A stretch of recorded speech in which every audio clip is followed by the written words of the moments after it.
விவிலியம் அறிவோம். வணக்கம் அன்பர்களே. இன்று நாம் அறிய போகும் பகுதி தீமோத்தேயுக்கு எழுதிய முதல் திருமுகம், அதிகாரம் 3. சபையை கண்காணிக்கும் பொறுப்பை நாடுகிற எவரும் மேன்மையானதொரு பணியை விரும்புகிறார். இக்கூற்று உண்மையானது. ஆகவே சபை கண்காணிப்பாளராக இருப்பவர் குறை சொல்லுக்கு ஆளாகாதவராயும் ஒரு மனைவி கொண்டவராயும் அறிவு தெளிவு, கட்டுப்பாடு, விருந்தோம்பல், கற்பிக்கும் ஆற்றல் ஆகியவற்றை உடையவராயும் இருக்க வேண்டும். அவர் குடிவெறிக்கும் வன்முறைக்கும் இடங்கொடாது கனிந்த உள்ளவத்தவராய் இருக்க வேண்டும். சண்டையையும் பொருளாசையையும் தவிர்ப்பவராக இருக்க வேண்டும். தமது சொந்த குடும்பத்தை நல்ல முறையில் நடத்தி தம் பிள்ளைகள் பணிவுடனும் மிகுந்த கண்ணியத்துடனும் வளர ஆவண செய்பவராக இருக்க வேண்டும். தமது சொந்த குடும்பத்தை நடத்த தெரியாத ஒருவரால் கடவுளின் சபையை எவ்வாறு கவனிக்க முடியும்? திருச்சபையில் புதிதாக சேர்ந்த ஒருவர் கண்காணிப்பாளராக கூடாது. அவ்வாறு ஆவாரானால் அவர் தற்பெருமை கொள்ளலாம். அதனால் அலகைக்கு கிடைத்த தண்டனையை அவர் அடைய நேரிடும். சபை கண்காணிப்பாளர் திருச்சபைக்கு வெளியே உள்ளவர்களிடமும் நற்சான்று பெற்றவராய் இருக்க வேண்டும். இல்லாவிட்டால் அவர் இழி சொல்லுக்கு ஆளாகலாம். அலகையின் கண்ணியிலும் விழ நேரிடலாம். அவ்வாறே திருத்தொண்டர்களும் கண்ணியமுடையவர்களாக இருக்க வேண்டும்.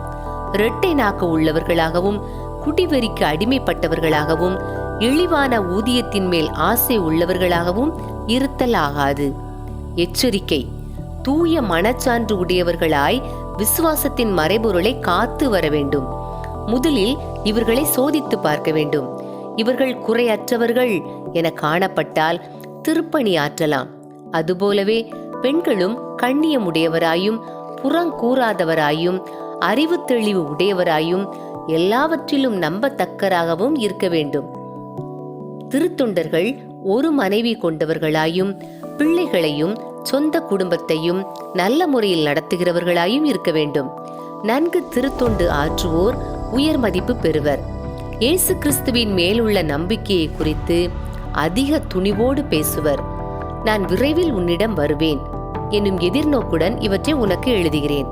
நான் வர காலம் தாழ்த்தினால் நீ கடவுளின் வீட்டாரிடம் எவ்வாறு நடந்து கொள்ள வேண்டும் என்பதை இத்திருமுகத்தின் வழியாக தெரிந்து கொள்ளலாம். இவ்வீட்டாரே வாழும் கடவுளின் திருச்சபை. இத்திருச்சபை உண்மைக்கு தூணும் அடித்தளமுமாய் இருக்கிறது. நமது சமயத்தின் மறை உண்மை உயர்வானது என்பதில் ஐயமே இல்லை.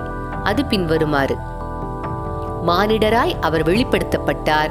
தூய ஆவியால் நேர்மையாளர் என மெய்ப்பிக்கப்பட்டார். வானதூதருக்கு தோன்றினார். பிற இனத்தாருக்கு பறைசாற்றப்பட்டார். உலகினரால் நம்பிக்கையோடு ஏற்க பெற்றார். மாட்சியோடு விண்ணேற்றம் அடைந்தார். அன்பர்களே, இறைவார்த்தையோடு பயணித்தோம். இறைவனோடு நம் பயணத்தை தொடர்வோம்.